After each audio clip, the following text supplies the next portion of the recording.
কোনো বিশ্বাসী কখনো এতিমের সাথে খারাপ আচরণ করে না। আপনাদের যাদের মন শক্ত, অনেকের চোখ দিয়ে পানি নামে না। আমার এক আত্মীয় আছে খুব আল্লাহওয়ালা, আমার জীবনে এত আল্লাহওয়ালা আমি দেখি নাই, কিন্তু ওনার চোখ দিয়ে পানি নামে না।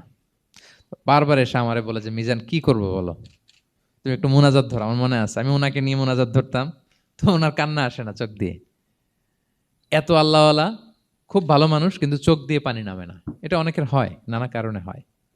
তো আল্লাহর হাবিব সাল্লাল্লাহু আলাইহি ওয়াসাল্লাম বলেছেন, কারো যদি চোখ দিয়ে পানি না নামে বা হৃদয় নরম না হয়, তারা যেন এতিমের মাথায় হাত বুলিয়ে দেয়।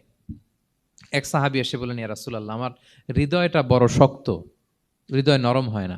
রাসূল সাল্লাল্লাহু আলাইহি ওয়াসাল্লাম বললেন, তাই? আতুহিব্বু আন ইয়ালিনা কলবুক, তুমি কি চাও তোমার হৃদয় নরম হোক, ওয়া তুদরাকা হাজাতুক, এবং তোমার আশা পূরণ হোক? তিনি বললেন, হ্যাঁ। তখন রাসূল সাল্লাল্লাহু আলাইহি ওয়াসাল্লাম বললেন, ইরহামিল ইয়াতীম, এতিমের উপর রহম করো। ওয়ামসা আলা রাসি, এতিমের মাথায় হাত বুলিয়ে দাও। ওয়া আতইমহু মিন তাআমিক, তোমার খাবার এতিমকে খাওয়াও। তালিনু কলবুক, তোমার অন্তর নরম হবে। তুদরাকা হাজাতুক, তোমার ইচ্ছা পূরণ হবে। তাহলে হৃদয় যদি শক্ত থাকে, কার মাথায় হাত বুলাবেন? বুলাইছেন কখনো? খুঁজে খুঁজে হাত বুলাবেন। বাংলাদেশে তো অনেক অরফেনেজ আছে, অনাথ আশ্রম, ওখানে যাবেন।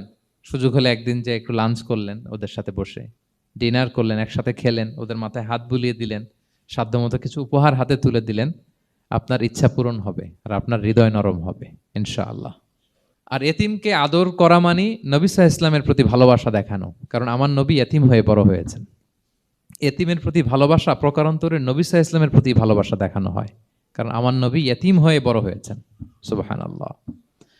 কিন্তু তার বিপরীতে আমরা সমাজে কি দেখি? এতিমের মাথায় হাত বুলানো তো দূরের কথা, এতিমের সম্পদও খেয়ে ফেলে অনেকে। হ্যাঁ, এরকম আছে না?